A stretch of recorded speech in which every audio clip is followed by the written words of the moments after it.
الحمدللہ وحدہ لا شریک لہ والصلاۃ والسلام علی من لا نبی بعدہ۔ پارہ نمبر 20 سورہ نمبر چل رہی تھی، تو پارہ نمبر 20 کے شروع میں اللہ رب العزت نے کچھ دلائل تو اپنی قدرت کے بیان فرمائے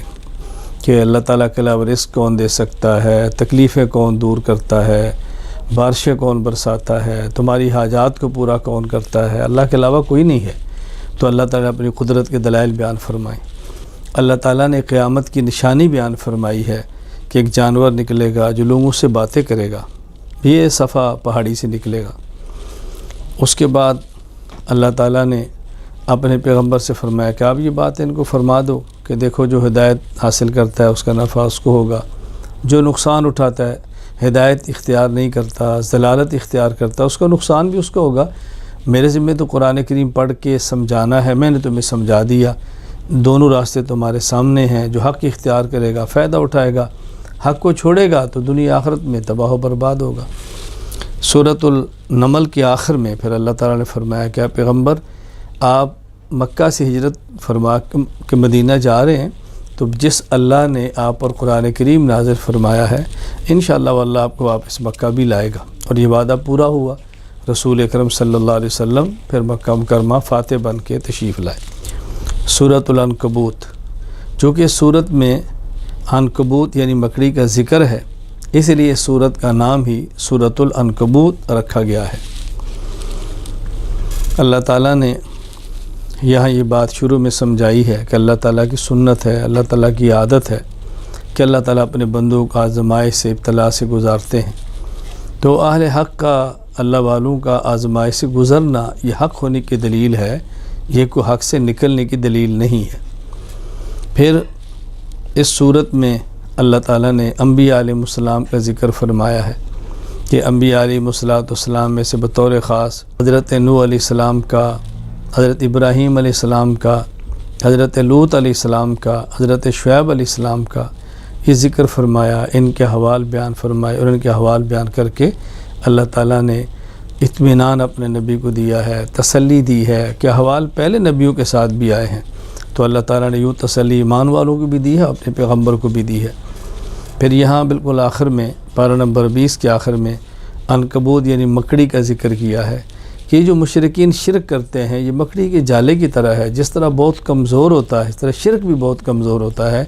تو مکڑی کے جالے سے بچو اور توحید کا دامن تھامو جو بہت مضبوط ہے۔ سورۃ القصص،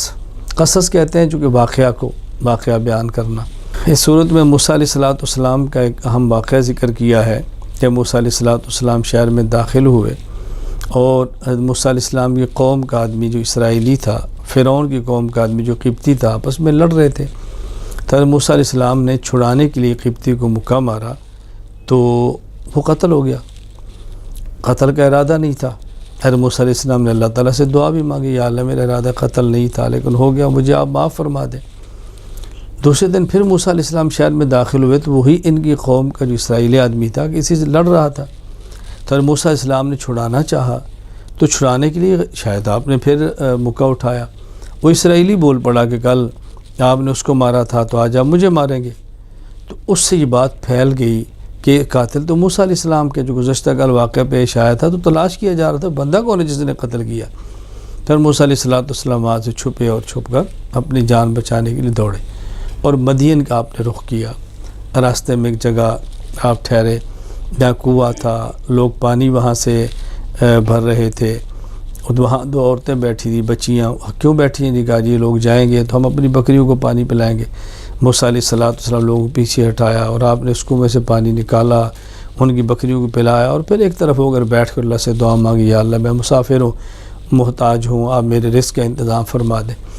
یہ دونوں بچیاں حضرت شعیب علیہ السلام کی بیٹیاں تھیں، ان نے واپس اپنے باپ حضرت شعیب علیہ السلام سے برا واقعہ بیان کیا، تو آپ نے فرمایا ان کو بلا کر لو، لایا گیا۔ تو حضرت موسیٰ علیہ السلام کی بیٹیوں نے کہا ابا جی تو قوی ہے، ہم نے مشاہدہ کیا ہے، اتنا بڑا ڈول ہے پانی کا نکالتے ہیں، ساری بکریوں کو پانی پلا دیے، اور پھر امین ہے، حیا کا بہت خیال کی، آنکھ اٹھا کر بھی ہماری طرف نہیں دیکھی، آپ ان کو ملازمت پہ رکھیں۔ تو حضرت شعیب علیہ السلام نے موسیٰ علیہ السلام سے فرمایا میں چاہتا ہوں کہ آپ 8 سال تک میرے پاس ملازمت کریں، میں اپنی بیٹی کا آپ کو رشتہ دے دوں گا، اور اگر آپ 10 مکمل کریں تو آپ کی اپنی مرضی ہے۔ خیر موسیٰ علیہ السلام وہاں ٹھہرے، 10 سال تک بکریاں چرائیں، حضرت شعیب علیہ السلام کی بیٹی کے ساتھ نکاح ہوا، پھر آپ واپس تشریف لائے، اور موسیٰ علیہ السلام کا یہ واقعہ بڑی تفصیل سے یہاں پر موجود ہے۔ تو حاجت پیش آ گئی، بندہ کوئی نہیں تھا، پھر آپ نے ایک پہاڑی پہ دیکھا کہ آگ نظر آ رہی، وہاں گئے تو یہ وہاں موسیٰ علیہ السلام کو نبوت ملی، آپ کے اوپر وحی آئی، تو یوں موسیٰ علیہ السلام کا واقعہ پیش آیا۔ پھر آپ واپس تشریف لائے ہیں جہاں اپنے فرعون کو دعوت دی ہے، وہاں ایک شخص قارون تھا، بہت مال و دولت کا مالک، پورے اونٹوں کا ایک غلہ ریوڑ اس کا، یعنی یوں سمجھے خزانے کی چابیاں اٹھاتے تھے، اس کو اپنے مال پہ بہت ناز تھا اور اس کو بہت فخر تھا اپنے مال کے اوپر۔ تو خیر پھر یہی شخص تھا کہ ناز تھا، سمجھایا گیا، نہیں باز آیا، ایک دن اپنی دولت کے ساتھ نکلا، اللہ کی طرف سے حکم آیا اور زمین اس کو نگل گئی۔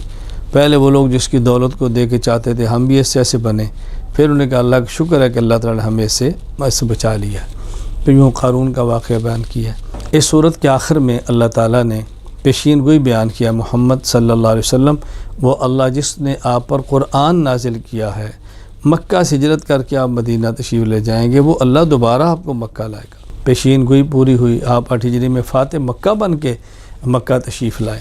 تو یہ اس صورت کے مختصر سے مضامین ہیں جو میں نے آپ کی خدمت میں پیش کیے ہیں۔ اللہ تعالی ہمیں ہدایت یافتہ بنائے، اللہ تعالی ضلالت سے بچائے، انبیاء علیہ السلام کے واقعات اور قصوں سے عبرت حاصل کرنے کی توفیق عطا فرمائے۔